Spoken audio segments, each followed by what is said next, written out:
पहा नवीन एपिसोड्स एकदम add free.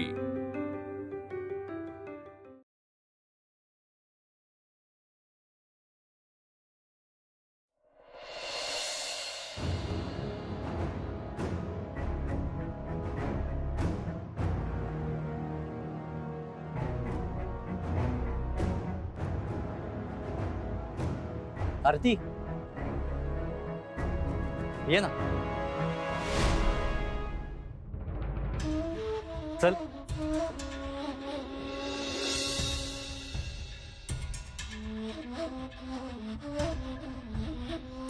गुरुजी,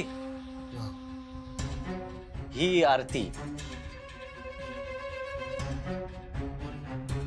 हिच्यासोबत माझं लग्न ठरलंय। हो गुरुजी, साखरपुडा होता होता राहिला, विघ्न आलं ना मध्ये। हो म्हणजे हो ना,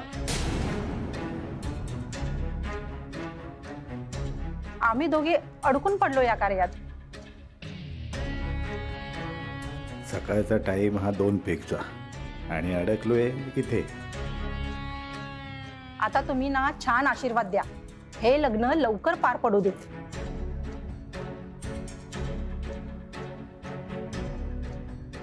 आणि एकदाची लक्ष्मी घरात येऊ देत। हो गुरुजी, आणि असं पुन्हा विघ्न नको यायला ना। तुम्ही म्हटलं तर मी रोज घरी पूजा करेन, तुम्ही सांगाल त्याप्रमाणे करेन। अगदी तुम्ही सांगाल तसं सकाळ संध्याकाळ करू पूजा।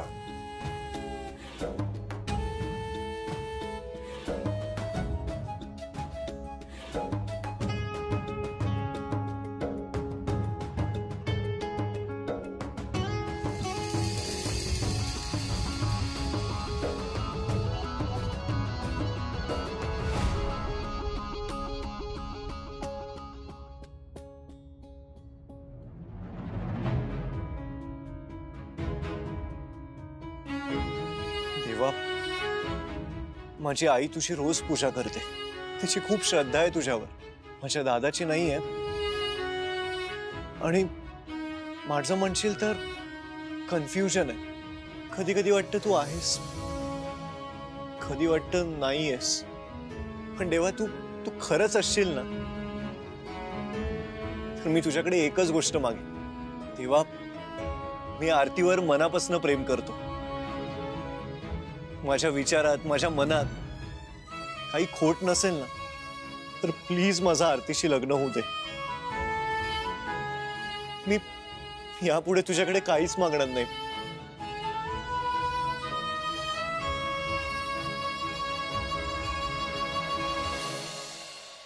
सॉरी देवा, मी थोडा स्वार्थी झालोय, पण माझ्यासाठी एक काम कर, आरतीच्या मनात माझ्यासाठी थोडीशी जागा असू दे।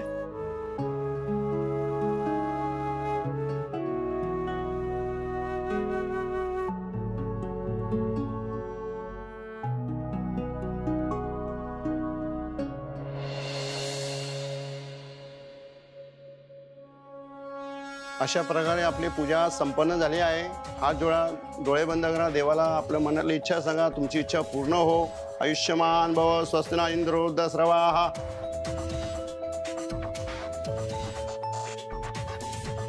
मंगलमूर्ती मोरया, अंबे माते की जय। आरती, पूजा कशी एकदम छान झाली ना?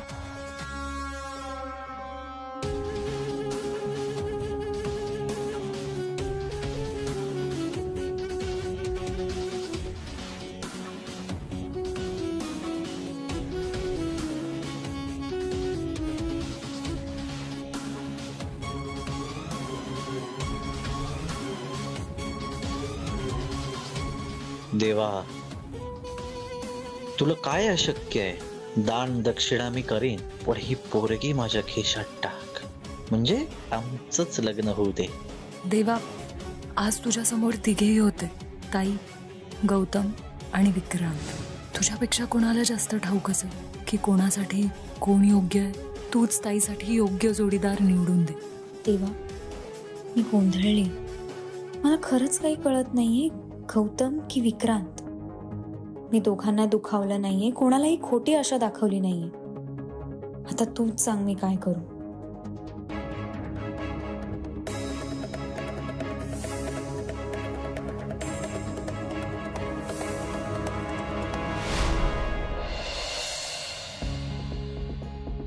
आद्या, तुला काय वाटतं ग? काय असेल आरतीच्या मनात? मला काय माहिती, एवढ्या लांबचं थोडी ऐकू येणार आहे. आरती एवढ्या हळू आवाजात बोलते, जवळ उभे असू ना तरी शंका वाटते ऐकू येईल की नाही. अगं पण तू मुलगी आहेस ना, सो मुलीच्या हावभावावरनं तुला समजलं पाहिजे. नाही, फारसं नाही. हा, पण ती विक्रांतची चिडून बोलत नव्हती. ती वाईट नाहीये हे नक्की. वा दादा, मुलींना ओळखायला लागलायस तू. प्रोग्रेस आहे हा. आद्या, आणि ऐक, तू विक्रांत समोर हा विषय काढू नकोस. आपण घरी जाऊन बोलू, आणि ते सुद्धा त्याचा मूड असेल तर. आणि घाई करू नकोस हा, नाहीतर तुझी चौकशी वाटेतच सुरू करशील. नाही, विक्रांत पेशन्स शिकवतोय मला.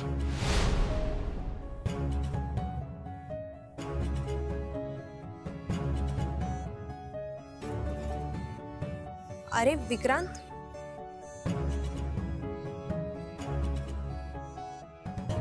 चला निघूयात.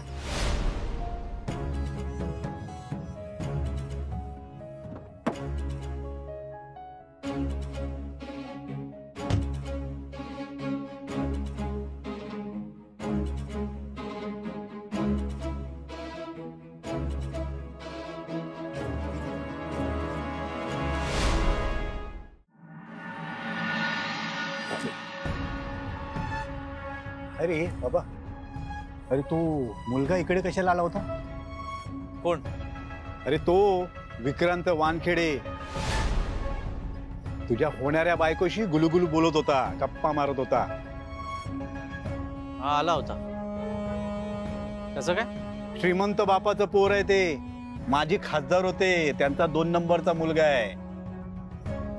आणि त्यांचा मोठा मुलगा फार मोठा बिझनेसमन आहे. काय सांगतोय गोष्टी? असं सांगतोय जसं काय तू त्याच्या कुंडल्याच काढल्यात. सांगेन सांगेन, वेळ आल्यावर सांगेन. बरं आता चला लवकर, ते पोटात कावळे ओरडतायत माझ्या. कुठेतरी छान सावजी मटण खाऊ घाला मला. लाजे खातर उपवास केलाय मी आज. खायला घालतो मी तुला. तुला काही यायला पण खायला घालतो. काय गोष्ट आहे रे? काय, जुन्या आठवणी बाहेर काढण्यासाठी आधी आत पेट्रोल टाकावं लागतं ना, नाही का?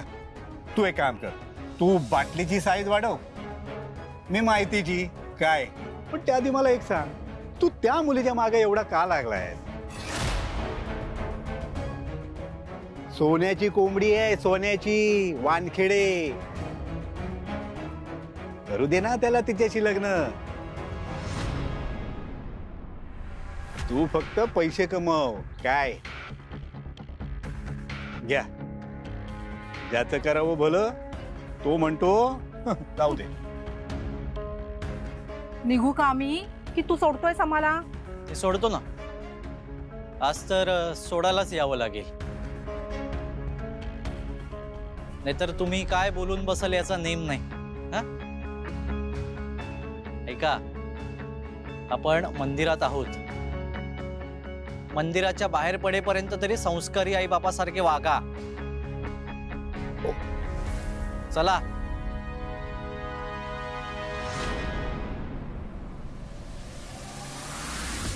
हा, त्या मुलीच्या मागे एवढा का लागलाय? का त्याला ही एवढी आवडली कळत नाही? एक तर तिच्याकडे अजिबात पैसा नाही. जाऊ द्या ना, आपल्याला काय, आपल्याला फक्त. आणि मला चला.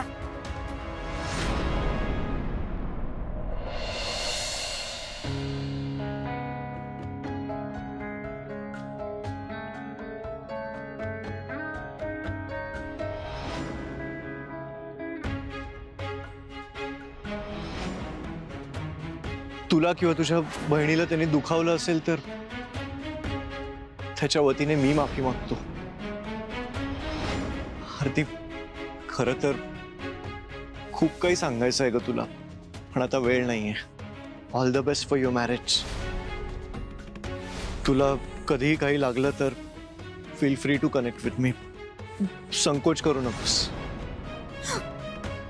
काय ग, अशी दचकलीस का? ते मला वाटलं आई आली. ताई, खोटं बोलू नकोस. विक्रांत असा अचानक समोर आला म्हणून अस्वस्थ आहेस ना तू?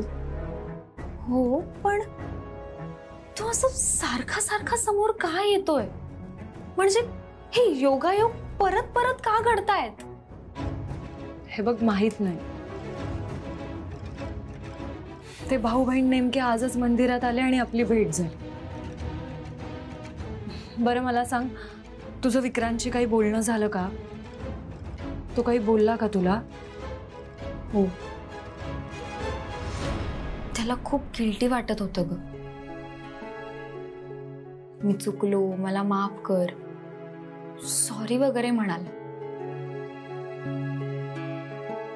मग मी पण त्याला सॉरी म्हणाले. तो बरा आहे हे बघून मनावरचं ओझं उतरलं. पण खूप वाईट वाटत होतं ग. मी माझ्या बाजूने सगळं क्लिअर केलं. मी सांगितलं की मी कुठली होप दिली नव्हती. तुला माहितीये, मला ऑल द बेस्ट पण म्हणाला तो. म्हणजे त्यांनी आता एक्सेप्ट केलंय की तुझं लग्न होत आहे. आता नाही पाठलाग करणार तो तुझा. हो, पण खूप निराश वाटत होता ग तो.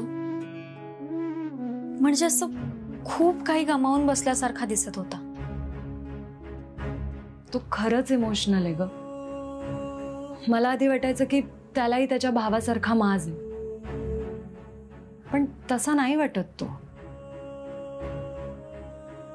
ते डोळे, त्यातली ती कातरता, परत परत का भेटतोय तो मला? अमूल्य, मंदिरात जाताना तूच मला म्हणाली होतीस ना की माझ्या मनात जे असेल तेच देव घडवून आणेल, आणि नेमका तोच तिथे भेटावा. ताई, तुझ्या मनात नेमकं काय सुरू आहे? तू परत स्वतःला दोष देत नाहीयेस ना? हे बघ, आपण पूजेला गेलो होतो खरं, पण आपण गौतम बद्दल बोलत नाही आहोत. आपण विक्रांत बद्दल बोलतोय. नेहमी मन लावून पूजा करते मी, पण आज माझं लक्षच लागत नव्हतं. साहजिक आहे ग. पण बघ, तुला एकदा विक्रांतशी बोलायचं होतं ना. देवाने तुझी इच्छा पूर्ण केली. तुला एक संधी मिळाली मन मोकळं करण्याची, नाही का? बरं, मी आवरते.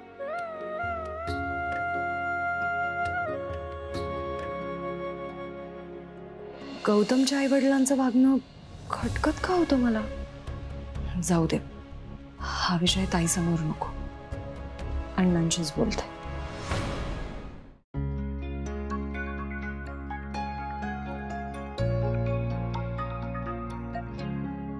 विक्रांत, गाडीत पण पूर्ण वेळ शांत होतास. आता तरी सांगणारच काय झालंय? भेटलास ना तिला? नाही, मी पाहिलं तुम्हा तिघांना बोलताना. तो गौतम, तो गेला आणि मग तुम्ही दोघंच बोलत होतात. काय म्हणाली ती? हो म्हणाली का? अजूनही कन्फ्युजन आहे? विक्रांत, बोल. अरे दादा, तू काय वायवा घेतोयस का त्याची? किती प्रश्न विचारशील? हे बघ, असं डोक्यावर बसून विचारू नकोस. सांगेल तो. चिल. मी दोघांसाठी कॉफी आणते. सांगून खरंच काही होणार आहे का? आणि सांगितलं नाहीस तर काहीच होणार नाही.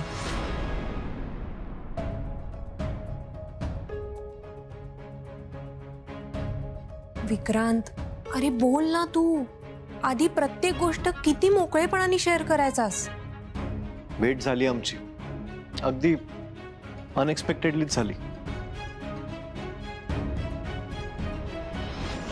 सॉरी. आता कसे आहात तुम्ही? म्हणजे तुमची तब्येत वगैरे?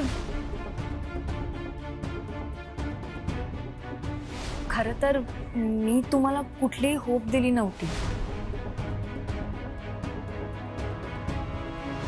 All the best for your marriage.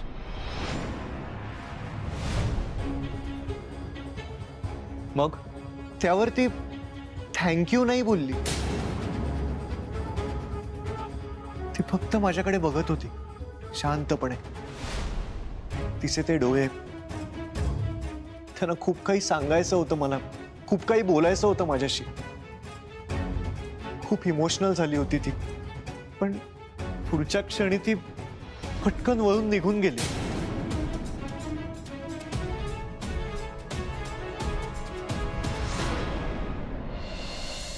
श्वास घे, मोठ्याने घे. काय मीनाताई, कशा आहात? मी मस्त. आज ऑफिसले दांडी का? नाही ग बाई, आमच्या ऑफिसले दांडी नाही, डायरेक्ट परमनंट सुट्टी. काय नाही, मागच्या वेळच्या गोळ्या आणखीन 4 दिवस कंटिन्यू करा. हा की बाहेर न घे. काय ना, आमचे साहेब खूप कडक आहेत. एक दिवस पण ऑफिसला उशिरा गेलं ना की सरळ काढून टाकतात. माझं काय, माझी परमनंट सुट्टी झालीये. हो का? नाही तर काय. अगं तुझं बरं आहे, तुझे हे साहेब आहे ना खूप चांगले. हे म्हणजे कसे की बाबा आलो ऑफिसला तर ठीक आहे, आणि नाही आले तरी हसून विचारणार, काय मीनाताई आज काय फोन रिचार्ज करायला गेला होता का? काय अमूल्यताई तुम्ही पण. अगं हे साहेब कायम हसरे, पण आमचे ते साहेब कायम चिडके. चिडका वानरच आहे का तो? बरं काय झाली, आटोपली पूजा? पूजा? तिला विचारतो ना मी. हा म्हणजे पार पडली. पार पडली म्हणजे झाली, व्यवस्थित झाली. अण्णा ते मी म्हणत होते की प्रॅक्टिस सुरू करावी आता. म्हणजे मला मेडिकल एंट्रन्स एक्झामची तयारी पण करायची आहे ना. मीना, जरा आम्हा दोघांसाठी जरा चहा सांग जरा, आणि घेऊनच ये. अण्णा माझ्यासाठी पण आणू का? हो, तुझ्यासाठी 2 सांग. काय, एक तुले बिस्किट बुडून खायला पाहिजे ना भाऊ, हा, आणि दुसरा प्यायले. हो ना, जा.